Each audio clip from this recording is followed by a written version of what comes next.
പ്രണയം തോന്നി, അഡിക്ഷനായി. പക്ഷെ അയാൾക്ക് നമ്മളെ വേണ്ടെങ്കിൽ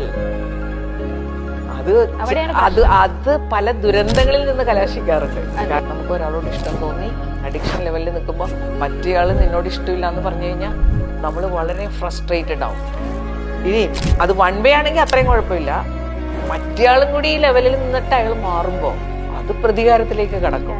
ശരിക്കും ജീവിതം ജീവിക്കണമെന്ന് ആഗ്രഹമുള്ളവരാണെങ്കിൽ ഇതിന്റെ പിന്നാലെ ഒന്നും പോവില്ല. അയാൾക്ക് എനിക്കിപ്പുറത്ത് കുറെ ആളുകളുണ്ട് അല്ലേ, ഒരാളോട് എപ്പോഴും ചോയ്സസ് ഒരുപാടുണ്ടെന്നുള്ളത് തന്നെയാണ് നമ്മുടെ ഭാഗ്യം. അതെ, ഒന്നില്ലെങ്കിൽ നിനക്ക് വേറെ ഉണ്ട്. ഒരു ജോലി കിട്ടിയില്ലെങ്കിൽ അപ്പുറത്ത് വേറൊരു ജോലിയുണ്ട്. ആ ചോയ്സ് ഇല്ലേ, അത് നമ്മളെപ്പോഴും അത് നമ്മുടെ ഒരു ഫ്രീഡമാണ്. നമുക്ക് ഇഷ്ടമുള്ളവരെ ചൂസ് ചെയ്യാം. ഒന്നിനും ക്ഷാമമില്ല. ഒരുപാട് കാര്യങ്ങളുണ്ട് ചുറ്റും.